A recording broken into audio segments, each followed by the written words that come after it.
Howdy, happy Monday something. I was going to try to be creative, but it's Monday. Monday Market 15, the 15-minute show. It takes way more than 15 minutes, so hang on to your horses and whatever else you got in your hand. Get ready for that bumpy ride with Miss Ashley Miller Perkins. I gotta remember that Perkins Call me part. whatever you want. Oh, dang. You give me that leverage? Do we know each other that well? Do you trust me that much? I do. Oh, shit. Hello. Welcome. We're here to talk about the Phoenix housing market here on a Monday, talking, like I said, just about houses and what we got going on. Well, week to week, there's not a huge gap in change. But if we think about the beginning of the year to where we are now, there's been a huge change. It's kind of like when you gain weight, right? You gain a pound here, you gain a pound there, and then all of a sudden, 4 months later, you gain 20 pounds. Exactly. COVID. So if we look at our market to where we were at the beginning of the year, I think we were, a little bit under 3,000 homes on the market, or maybe around 3. It was light. Yeah, like 2,600. I think, around 3,000. Just throw it. Yeah, not that I want to jump in where we are, but I guess the purpose of stating this in the very beginning is to understand that it's only been a short 8 months, and we've gone from 3,000 to 16-ish thousand. Are we jumping ahead already? Well, I just wanted to bring that up to prep of what we're going to talk about today, and like where people are coming from. Why are they moving here? What is their why? What's happening in our market? I mean, you're out in it more than I am. Well, the question I had for you is moving to Arizona the right thing for you? I was born and raised here. I have no other choice. Yeah, you do. I lived in Denver for about a year. So we found this article. Actually, Ashley found it before we got on the show. Yeah. And so we were exploring different reasons why Arizona is a good place to move to. Well, I think my biggest thing was, why are people moving here? Oh. Because what did we say? There's 14,000 people moving. That's not, you kind of. All right, I'll bring that up. 155 people a day. And I'm like, why the hell are people moving to Arizona? So then I looked up an article like, why are people moving to Arizona? Why should I move to Arizona? Trying to find the pros and cons, and it just makes me laugh because it's bullshit. I think we like number 5 the most. I got to go scroll down there. So the con to not moving to Arizona, or reason not to come to Arizona, is fatal falls, rattlesnakes, and the occasional UFO. Like, what the hell? That's kind of like New Mexico and Nevada. We're kind of stuck in the middle there. I guess, but that's not. I don't know. It's just so silly. Oh, this is kind of a stupid article. But well, it's funny because, this wasn't the first article I brought up. So if I'm living in, I don't know, Chicago. Yeah. Because that seems to be a place where people are coming from, or LA, and I look up like, what are the reasons to move to Arizona? And they're like, the Grand Canyon, as if it's in our backyard. No, it's not. I mean, it's not? No. I've been here my whole life. I still haven't gone there yet. I will be 40 yet. in a couple months, less than a couple months. Oh my God, you're old. And I still have not been to the Grand Canyon. Hey.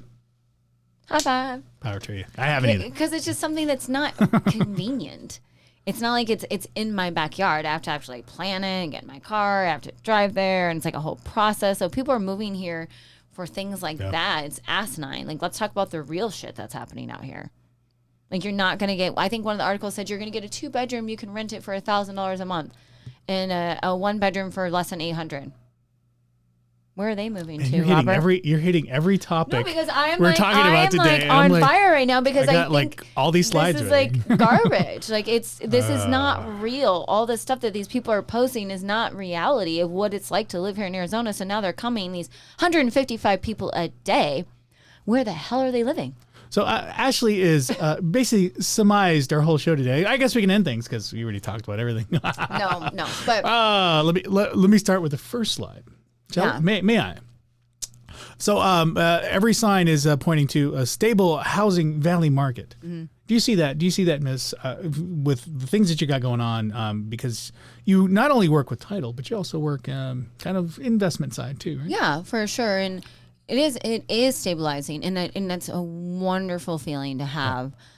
But understanding what is really stable right now. Are we considered stable compared to when? Well, I think stable is in the fact that when you go and see a house, it's not going to have 4 contracts by the time you get home. And there's been last year, it was very much like that. It was in this environment like, oh, you like the house? Okay, let me run to like Starbucks real quick, 30 seconds from leaving there to put in a contract, call the agent and make sure there's no offers. and usually by then they already accepted one. And you're like, what the hell? We just saw it. You need to have a minute. And then to, it was getting to a point where it was like, okay, we'll just throw 4 offers in on all these houses. Maybe we'll get one if you like one of them. Just pick one. Any, mini, And you miny, didn't mo. even, you didn't even get response back on any of them typically. Robert was reading something earlier, and Oh boy. I thought he said dirty bidders. And he said, Buyers, dirty buyers. no, but he said bidders. It said dirty bidders or dirty buyers. I don't know. But he meant to say, well, he did say 30. I just heard it as dirty. We don't have those dirty buyers anymore.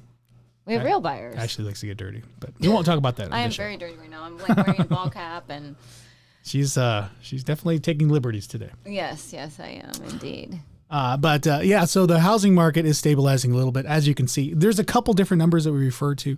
So I'm going to go ahead and pull the next one up, which is our housing supply. Our housing supply is at currently 3 months. That is skyrocketing. Look at this. These numbers are reminiscent. Look at this. 3 months supply, very close to what we were pre-pandemic. 2019. So It's like it took that a what we say? major swing the other way. Are we stabilizing? Because in 2019 we were relatively stable. So are we going back? Are we rewinding to 2019? Who knows? I mean, this is an look at off-season peak. Yeah. Because like I was pointing out before, we had these like valleys here, like in June, July, June, July. All these like valleys in this chart represent how we should be during the summer. But right now, just post summer, I guess. Well, Phoenix is pretty much summer, like 9 months out of the year. But in June, July, we just spiked up to 3 months. So I don't even know where this market is going. There is no sense of like expectations. Unpredictable. Yeah, it doesn't make sense of where we're going. So we do see an increased supply. Increased supply means more competition. More competition means, It's all those people here that are moving to live at the Grand Canyon in their backyard. of course. Duh.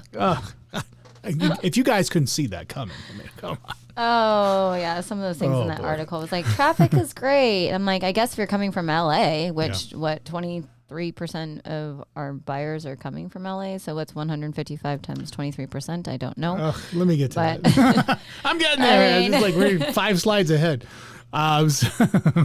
She's jumping ahead, but that's fine. I am always jumping ahead. Looking at our current migration map, this is off of Redfin. So if you guys go to Redfin, you can look up the migration map yourself. You can see a lot of buyers are still coming from LA. 23% of the migration rate is coming from LA. Mm-hmm. So all those white license plates out there. But Seattle, Washington surprises me because I've heard Seattle's so beautiful. It's But maybe expensive. they're lying too. But it's expensive. I mean, I just want to go there and see like the gum wall. I haven't seen it. There's yet. a gum wall. Yeah, there is. I'm very. I want to move anti- there because I want to see the gum wall. Just like people want to move here because they want to see the Grand Canyon. Oh. I don't know. But you can Just making up you shit. can survive a gum wall. You can't survive so I don't know if anybody knows that there's a significant percentage of people that get too close to the edge trying to take a selfie and they fall. That's why that's why that article basically said there's a lot of fatalities when it comes to the Grand Canyon because people want their selfies. Well, I mean, not only to go on a small tangent, but a lot of people do move out to Arizona and don't realize how hot it is, and it's such a dry heat. Yeah. And I mean, people go hiking in the middle of the summer and they get stuck on a mountain and have to get air vac off. Or, I mean, there's a lot of different things they don't understand when you are living Yeah. in the desert. Like, it is hot. And there are a lot of creatures. No, we don't have mosquitoes like Florida or like killer bugs like, I don't know, where else has killer bugs? Florida. In the movies. Yeah, in the movies. But we have ground animals and they will kill you. So, like, if you're going hiking, Yeah, it's like a very, javelina. yeah. Oh, javelinas are mean. Yeah, Violet, when she first got here, she's like, I want to see a javelina. I'm like, No, you no. They look like little tiny pigs, but They're they so got, cute and they're blind and they're mean as can be. especially if they have babies. So if you're from out of town, if you're from Chicago and you want to go pet a javelina, if it looks like a hairy pig, do not pet it. With horns. And especially if they have the baby With with the them, tusk, they yeah, will oh, yeah. literally kill you. So don't move to Arizona. I'm just kidding. Ashley's trying to preserve all our Arizonan people. So. I am. I love it. No, I'm happy to have the transplants out here. And I think that Arizona is giving really great opportunities with building, all these major companies that are coming out here. We just need to understand that, especially for sellers, that our market is, they need to just kind of come down just a little bit. And buyers, I don't know. You're in it more than I am. It's really a confusing market. Like I've been in the real estate industry over 15 years, and I'm still kind of confused on what's happening right now. I don't know. Looking at the next chart too, we did talk about migration, but we also talked a little bit about the number of people that are moving to Phoenix. This is quarterly net flow. So we're a positive net flow for Phoenix, looking at about 14,000 people in the last 3 months moving here. And as you can see, it's an upward trend from last quarter of 2021 to now. More and more people are moving here, and they're not necessarily buying houses today. They're not necessarily renting houses because I'll show you a chart a little bit later as far as like rentals are starting to decrease right now too. So if you are a landlord or an owner looking at renting your house, I think we've reached the peak of that market too.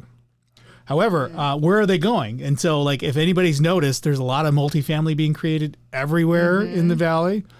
A lot of multifamily, whatever, everywhere. I think that's where they're going because it's probably the most affordable thing and easiest thing to move into. Yeah.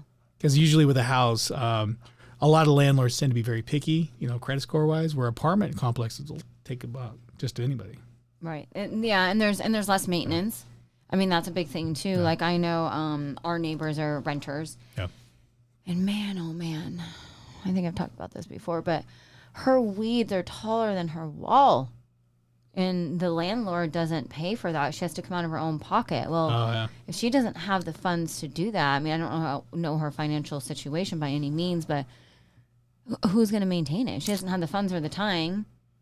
What does that look like? Well, it's just too much. That might start having a comeback, especially because you don't have an HOA, right? No. Because you can call the city and file a complaint. Well, I did. I did. Not because, and I even told the city and very kindly. You're a Karen? No, I was not a Karen. I said, I know that she is a single woman. She works a lot.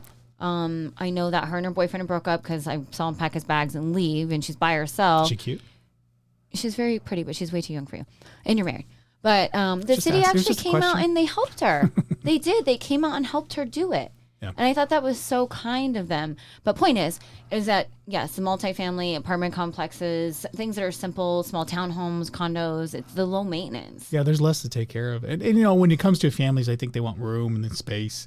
If you're from out of town and you anticipate to come play in the backyard, nobody uses their yard. Unless you have a pool, you're pretty much not out there. Yeah, the only times to really enjoy your backyard are like, midnight? December. Midnight when it's about 90 degrees. And then it starts in October. It's still like 100. I remember like one Halloween being 100 degrees. But then I remember one Halloween being freezing. So yeah, October is it's bipolar. Yeah, so November for sure. January. November to early March, you can enjoy your backyard. But the rest of the time, it's just hot. I don't even see people walk around here. And it amazes me that there's that one or two crazy runners that are running in like 120 degree heat. Seriously. I'm like, dude, like what's wrong with you? I'm exhausted from watching them run down the street. No. Not happening. First of all, I'm not running at all, ever.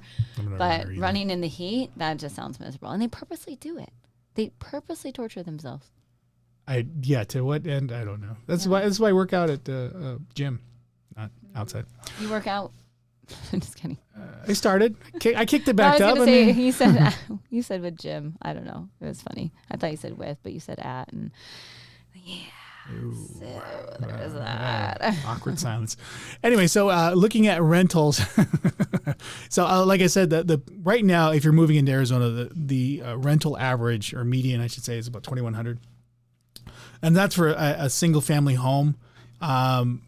Actually, it's all properties from what I'm reading here, but roughly speaking, you're going to run into about $2,100. So I still don't think that's affordable necessarily, especially for a family coming from out of town. Well, I guess it depends. Going back to the chart, where are they coming from? Like you said, Seattle, Washington is quite expensive. LA is expensive. Yeah. So $2,100 to us, to me, it's a lot. I mean, it's less than my mortgage, but I own a home versus renting. Yeah. To me, it's just it seems like a lot, but kind of average. Yeah, and then like I said earlier, you can kind of see in this chart too, where the average rental rate is the line in red. It's starting to peak out. It's kind of curving a little bit, and this is what we saw approximately May into June, where we saw the housing market kind of peak. And usually when I've talked to landlords and when I've talked to people looking at renting their home, I tell them it's usually about a 6 month trailing effect. If housing is taking a hit, you'll see 6 months later renting will start taking a hit. And that's because people start coming out of their leases and they either want to renew or they renegotiate whatever the lease terms there are. But at this point, I mean, you can kind of see by the chart, it's like peaking out too. That early peak is just unpredictable when you're a landlord or, you own a home. Nice to hear if you're renting or nice to hear if you're coming into town. But do you think there's some changes for sure. Any of those landlords are part of the increase in the properties that are available because they're like, hey, rental's going down. It's not covering necessarily my mortgage like it used to, so I just want to offload it. Or not. I'm only asking because I don't know. From my personal experience, no. I think there's some of the people that still want to hold on to their rentals, and because they do see, and on the people I work with, they see the market changing, and they're using that money that they're making off those rentals, still trying to push that rental amount.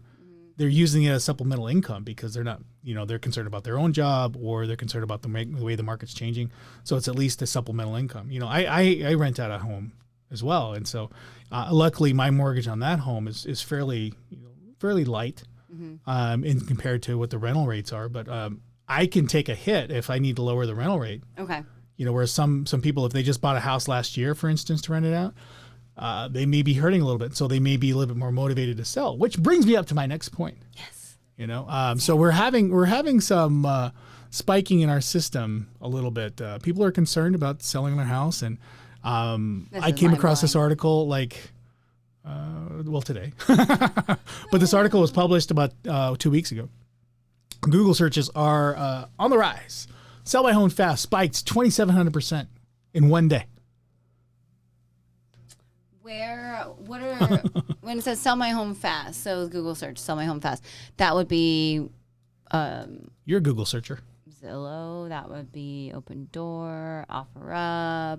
Yeah, in any kind of capacity, any Google search related to that actual key term. Well, I'm just wondering, what are the main ones that have you noticed any major ones that your clients have thought like, hey, well, I could sell my house for this? Like, have you had any of that? Are you trying to avoid saying Open Door, OfferPad? Well, I'm just no, I can say it. I'm just curious which one is kind of more popular right now.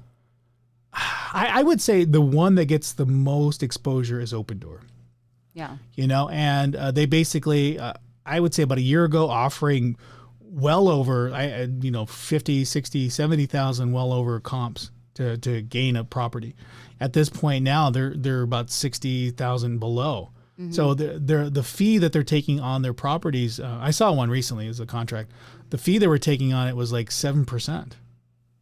They'll give you a certain amount, but then also take 7% in fee. So let's say they're going to buy, they'll buy your house for $400,000, but then take 7%. So as a fee. So do it. Yeah, no, 400. If I could do 400,000 times the 0.93. So they will offer you 400,000 for your home, but then take a 7% fee for processing whatever, and then they'll pay you cash after that processing fee, $372. And there is some strategy behind that, because if they buy your house for $372, they can market it now for $400, and they have a lot of leverage to kind of come down on price when they've only paid $372. Right. Yeah. So don't do it. I mean, if you need to, I mean, if there's a situation, I mean, a lot of houses still have a lot of equity. Do I suggest you do that? Probably not. They just got a lawsuit filed, from what I remember. I sent Ashley an article like last week. They had a lawsuit filed for misrepresentation or something like that. Yeah, there was. Oh, I want to look that up. If I would have remembered, I would have kept the article up. Actually, I think I can bring it up, but so Open Door, in and of itself, it's still a solution for some people out there, especially if they have a lot of equity and they don't mind walking away from money, because that was what the article basically indicated. Let me see if I can pull it up. Yeah, class action suit. Here, look at, I found it. Let me bring it up real quick. Yes, it was like 60,000 or not 60,000. There you go. Oh, 62 million. Yeah, Open Door file, and their base home is here in Phoenix. So if anybody drives by the Tempe Town Lake, you can see that big sign that says Open Door. Their base home is here. But they just settled a But lawsuit. that's what I'm so curious about. And this could be a whole nother show. Like, so cheating home sellers. They're cheating them, but the sellers are agreeing to it where they lie. Like, I'm trying to understand that. Like, how are they cheating them? I don't know because Taking advantage of it? as far as because I've looked at offers from Open Door for clients. You know, they asked me to review them, and there was one situation last year. I'm like, hey, take it. You know, Yeah. I can't even work that number. Just take it. You know, and recently, about 30 days ago, I actually got another one for a client. And I said, this isn't really the best deal. You're potentially walking away from a lot just because of all the extra fees that they're adding to it, you know? And so does it make sense for everybody? No. But again, if you're in a situation where you have to sell and you don't want to wait, I mean, that's a solution. But there's other investors out there too. So it's not just Open Yeah, Door. it's not. That's why I was You know? curious about They're just the well article. marketed.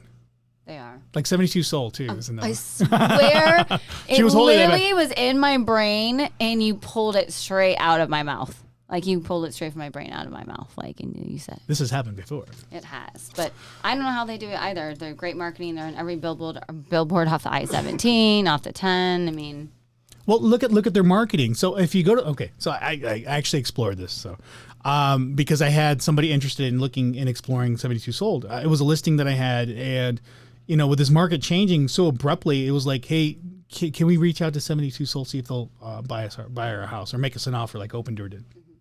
And I said, sure, why not? And if you actually go to their website, they're not a brokerage. They're just a marketing company. You know, if you go to their website specifically, there are no homes for sale. There's Greg a lot of has a testimonials and brokerage. reviews. And what they do is they're a referral source. So they outsource to other agents. I think I came across one this week that was a referring agent. And that didn't seem like they knew what they were doing, which is unfortunate. But 72 Sold is just a marketing company. They won't make an offer. They will. They have this strategy or strategic plan on how to sell your home. I did look up an agent once on there, and just to be fair, there was houses on there that weren't sold in 72, and it doesn't say 72-hour sale. I mean, the structure of 72 them. Hours Sold is the name of their company. Yeah, I mean, it infers to that they will sell your house in 72 hours. But I mean, there's a marketing thing that they put together. You know that they will try to sell it in 72, but they're not. Their success rate, I don't know what that is. But I did, like I said, look up an agent who was a quote unquote 72-hour sold agent, or 72 sold agent, and she had 6 listings. 3 of which were like well over 60 days, and the other 3 were within that week. Yeah. You know, and so I don't know if it's very functional. I mean, their whole thing is to kind of like have this open house, you know, only have the showing of the house within this 2-hour time frame.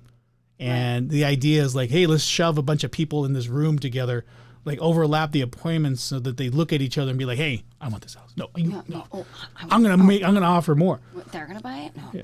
Yeah, I'm not gonna allow them to. within this like short, finite amount of time, and like try to outbid each other. But in this environment, it doesn't work. It may have worked about a year ago. I mean, I don't want to be disparaging anyway. I mean, everybody has their deal, their pitch. I mean, everybody has their marketing kind of. Well, I think that goes back to what I originally said about wanting to know why people want to move to Arizona, and I start researching what the pros are and going, yeah, that's not reality of living out here by any means. Just like it's everything we read online. Yeah. And that's why I keep referring back to you and echoing myself like, Robert, what are you seeing out there? Because you're in it. To win it. Like, you are in it to win it. I mean, I meant just in the background, like worrying about marketing and other things, but like you're there, you're with your clients, you're going through homes, you're talking to buyers, you're talking to sellers. I'm just the one who just is the cheerleader. The biggest thing right now, I think a lot of buyers are facing, it's so much to do with fear than anything else. It's just like how stocks work. People operate by how they feel, not necessarily things that make sense. I mean, what makes sense is like, okay, I found a house I like. May not love it, but I definitely like it enough to make an offer on it. I like that house to make an offer, and then I get the numbers, and I'm like, this is what's happened the last couple of weeks. You know, people get the numbers, and it's like, wow, my rate is that, and then my payment's that. This doesn't feel right, you know, and people will walk away from that. I see that more than really anything else. What I tell people is if you love the house, the payments make sense, you just go for it. You don't know where this market's going. You know, I would have been the first one like last year this time be like, hey, we're gonna have a market crash at the end of the year. No. And we kept going up. You know, and I didn't realize that we were gonna have that correction. I had a feeling we were gonna have a correction. I didn't realize that we were gonna have that correction, you know, in May this year. Because it's very obvious, you can What tell. are rates right now? How you ask and I deliver, miss. Because I feel like as I've been paying attention slightly, they're Let me. So this is a 5% down. flux. You like 680, right? I do because I truly feel like that's where most people. Oh, it doesn't my funny bone. That's where most people are. Yeah, right now I think it's probably closer to 6.25 than 6.4. But people are having to buy down rates because I don't think a lot of mortgage investors are necessarily picking up these mortgages unless they buy down the rate. Interesting. Yeah, and like 1-2%. You know, so you're still getting 4% rates out there, but you just got to buy it down. Well, and do people have the money to do that right now? What does that look like? So you're putting 5% down plus buying down the rate. Are you financing that buy down? Are you not financing the buy down? I mean, there's so many things. Well, what's happening is like, a year ago you were getting screwed by a seller because they were just overpricing the house and you were getting outbid by another buyer, and now you're getting screwed more on the interest side, on the financing side, because now the prices of the houses are stabilizing and coming down. But if the rates are higher, fees are up more, and you have to pay more to buy down the rate, you're just getting screwed in a different way. I mean, that's just to be fair. Say something completely different, but yes. What are you going to say?